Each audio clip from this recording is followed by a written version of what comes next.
रक्षाबंधन क्यों मनाया जाता है? भाई बहन के प्रेम का प्रतीक रक्षाबंधन सावन पूर्णिमा पर मनाया जाता है। इसे श्रावणी पर्व भी कहते हैं। इस साल रक्षाबंधन 30 और 31 अगस्त दोनों दिन मनाया जाएगा। हिंदू धर्म में भद्रा रहित मुहूर्त में राखी बांधना शुभ माना जाता है। रक्षाबंधन के दिन बहन भाई की कलाई पर रक्षा सूत्र बांधकर उसकी तरक्की की कामना करती है। वहीं भाई बहन की रक्षा और उसे खुशियां प्रदान करने का वचन देता है। क्या आप जानते हैं रक्षाबंधन की शुरुआत कैसे हुई? हर साल सावन पूर्णिमा पर ही रक्षाबंधन क्यों मनाया जाता है? रक्षाबंधन से माँ लक्ष्मी का क्या संबंध है? आइए जानते हैं। इन्हीं सवालों के जवाब धनतेरस और ओणम पर्व राजा बलि की याद में मनाया जाता है। कश्यप ऋषि की पत्नी दिति के दो प्रमुख पुत्र हिरण्यकश्यप और हिरण्याक्ष थे। हिरण्यकश्यप के 4 पुत्र थे, अनुहल्लाद, हल्लाद, भक्त प्रहलाद और सहलाद। प्रहलाद के कुल में विरोचन के पुत्र राजा बलि का जन्म हुआ। राजा बलि का राज्य संपूर्ण दक्षिण भारत में था। उन्होंने महाबलीपुरम को अपनी राजधानी बनाया था। आज भी केरल में ओणम का पर्व राजा बलि की याद में ही मनाया जाता है। राजा बलि को केरल में मावेली कहा जाता है। यह संस्कृत शब्द महाबली का तद्भव रूप है। इसे कालांतर में बलि लिखा गया, जिसकी वर्तनी सही नहीं जान पड़ती है। राजा बलि ने देवताओं द्वारा हार जाने के बाद अपनी शक्ति एकत्रित की और तपस्या के बल पर वह फिर से शक्तिशाली बना। तब उसने देवताओं से बदला लेने की ठानी। इसके लिए उसने एक बार फिर अश्वमेध यज्ञ किया। यह उसका 100वां यज्ञ था। उसने अपनी संपूर्ण शक्ति के साथ एक बार फिर इंद्र के राज्य पर कब्जा कर लिया। एक बार फिर देवताओं पर संकट आ गया था। बगैर अमृत पीकर भी राजा बलि इतना मायावी बन बैठा था कि उसको मारने की किसी में भी शक्ति नहीं थी।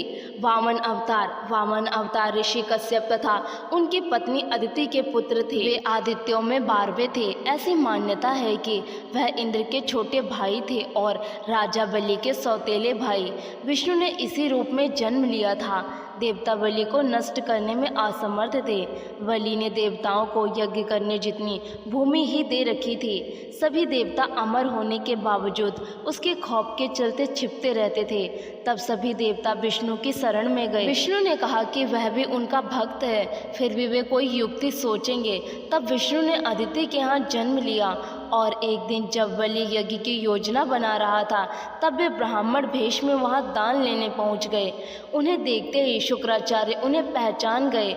शुक्र ने उन्हें देखते ही बलि से कहा कि वे विष्णु हैं, मुझसे पूछे बिना कोई भी वस्तु उन्हें दान मत करना। लेकिन बलि ने शुक्राचार्य की बात नहीं सुनी और वामन के दान मांगने पर उनको 3 पग भूमि दान में दे दी।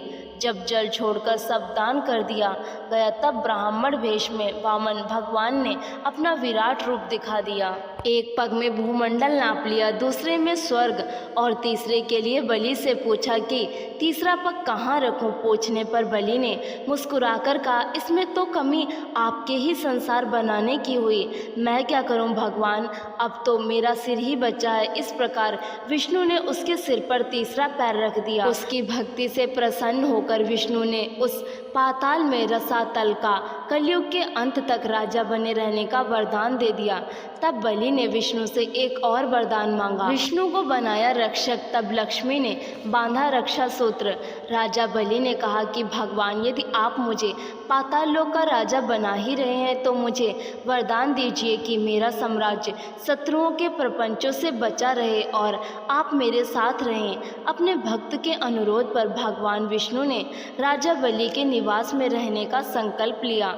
पातालपुरी में राजा बलि के राज्य में 8 पहर भगवान विष्णु सशरीर उपस्थित रहे, उनकी रक्षा करने लगे और इस तरह बलि निश्चिंत होकर सोता था और संपूर्ण पातालपुरी में शुक्राचार्य के साथ रहकर एक नए धर्म राज्य की व्यवस्था संचालित करता था। इधर वैकुंठ में सभी देवी देवता समेत लक्ष्मी जी अत्यंत चिंतित हो गईं।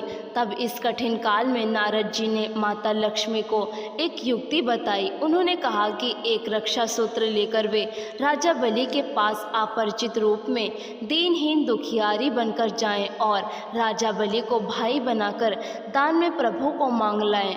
लक्ष्मी जी राजा बलि के दरबार में उपस्थित हुईं और उन्होंने उनसे आग्रह किया कि वे उन्हें भाई बनाना चाहती हैं। राजन ने उनका प्रस्ताव सहर्ष स्वीकार कर लिया और उनसे रक्षा सूत्र बंधवा लिया और कहा कि अपनी इच्छा के अनुरूप कुछ भी उनसे मांग लें।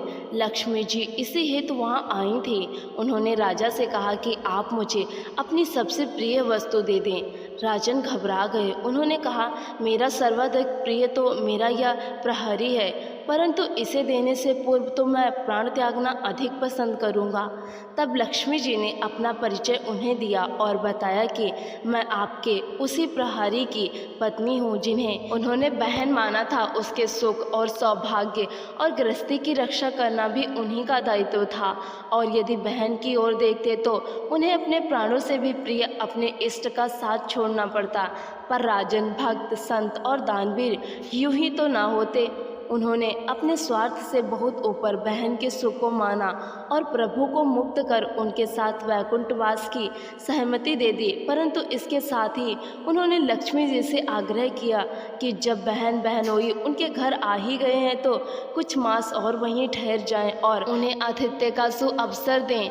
लक्ष्मी जी ने उनका आग्रह मान लिया और श्रावण पूर्णिमा से कार्तिक मास की त्रयोदशी तिथि तक विष्णु और लक्ष्मी जी वहीं पाताल लोक में राजा बलि के यहाँ रहे। धनतेरस के बाद प्रभु जब लौटकर वैकुंठ को गए तो अगले दिन पूरे लोक में दीप पर्व मनाया गया। माना जाता है कि प्रत्येक वर्ष रक्षाबंधन से धनतेरस तक विष्णु लक्ष्मी संग राजा बलि के यहाँ रहे हैं और दीपोत्सव के अन्य कई कारणों संग एक कारण यह भी है कि रक्षाबंधन को लेकर महाभारत काल में भगवान श्री कृष्ण और द्रौपदी से जुड़ी एक कथा प्रचलित है। जब इंद्रप्रस्थ में शिशुपाल का वध करने के लिए भगवान श्री कृष्ण ने सुदर्शन चक्र चलाया था, उसी दौरान श्री कृष्ण को भी उंगली में चोट आई थी। उस समय द्रौपदी ने अपनी साड़ी का पल्लू फाड़ के भगवान की उंगली पर बांध दिया। तब श्री कृष्ण ने द्रौपदी को वचन दिया था कि वह उसकी रक्षा करेंगे। भगवान ने चीरहरण के वक्त द्रौपदी को वचन दिया निभाया और उनकी लाज बचाई। अगर आप लोगों को जानकारी अच्छी लगी है तो वीडियो को लाइक ज़रूर करें और इसे शेयर भी करें और इसी तरह की वीडियोस और कहानियाँ देखने के लिए हमारे चैनल हिंदी कहानियों का बॉक्स को सब्सक्राइब ज़रूर करें। वीडियो देखने के लिए आपका बहुत बहुत शुक्रिया।